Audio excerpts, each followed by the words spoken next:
Right, here we are, Magic Leap World. Now this should work a little bit better because a bit more of an open space. There's Wendy as well. I'm not going to stand on Wendy.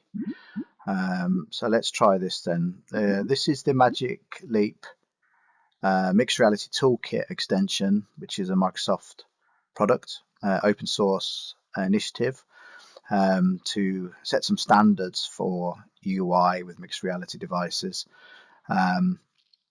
UI in the 3D world space, as well as 2D UI, more traditional UI. So let's have a look at it anyway, and you'll see what I mean. Now, hopefully it's going to appear here and not behind the curtain. Made with Unity, my lovely house. And boom, there we go. That's a bit better.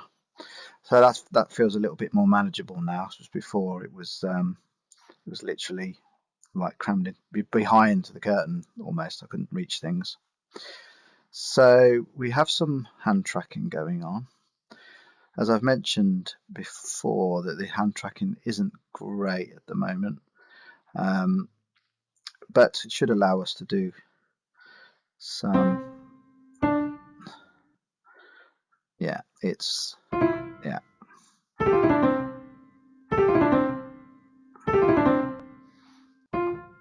I'm not going to be doing any concerts like this, and there's only one finger really being tracked. For button presses though, it works as well. There we go. And on the 2D, in the 2D space as well. So these 2D buttons have some volumetric sort of feeling to them. So they look flat until you get up close, not too close. And then they have that nice, very satisfying three-dimensional feel to them. Icon buttons there. Touch interaction. Oh, touched. It basically has a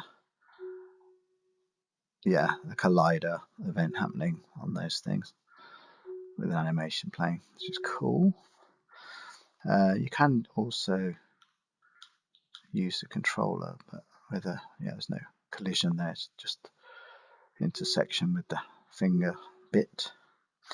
These pinch sliders, which make a very satisfying squelchy noise as well. I think the noise is more impressive than the visuals. It's like an alien.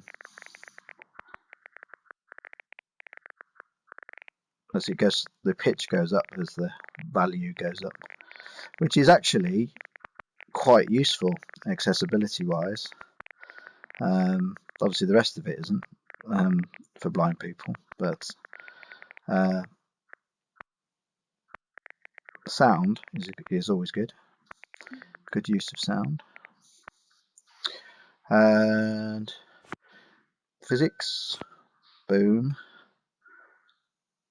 You can pinch to pick up, and then I'll just have 1 cube of blue sugar in my coffee. Oh no, because now it's yellow. I don't want the yellow sugar. No one wants that. Tell you what, I'll just have to coffee, come here. That is the most annoying. You can't even drink out the coffee because it just disappears as soon as you bring it to your face. Never mind, just throw it down there. And this thing you can pick up and take me to the moon. Oh, it's gone. HoloLens 2 style. So this is all about resizing. So this is an example of why I don't really like hand tracking when it comes to manipulating objects. Well, that's why for a start it's just disappeared. So let's actually use this. HoloLens 2 style, show all handles on proximity. So this is about the handles that will appear when your fingers are close to them, on the corners for scaling, and on the edges here for rotating. So if I do that, I'm able to rotate the object. I have to make sure I'm very careful. See what's happened there? It's suddenly, and now I don't know how to stop it. This is what I don't like, hand tracking. Get off. It's like having something really sticky on your fingers and you can't get it off. So I'm doing more pinching here. Maybe if I, there we go. Ah, no, it's tiny. A teeny tiny cheese. Right, let me see if I can. Oh dear. Ah, make the cheese bigger for God's sake. It seems to have completely vanished now. Yeah, so that's why I'm not a big fan of hand tracking. It's so much easier to, well, it doesn't work with the controller, so it's not easy at all. Oh dear. I can pick it up and drag it and move it around though. So I can do that. Let me just see. No, it hasn't got any events on the controller there. This one does though. So this is HoloLens 2 Start All Handles Always Visible, which I think is a good idea. And with the controller, it's so much easier. I can just do that. I can scale it up and down. Much more control. Yeah. And we have HoloLens 1 style, which, yeah, this style is definitely better. So there you go. There's not much else to it. There's some 2D UI as well, which is quite useful. And nice squelchy slider there as well. So this is just you know, to show you that you can use 2D canvases, which is all it is actually in Unity. It's just a canvas with standard Unity sliders and things, and scrolling pages.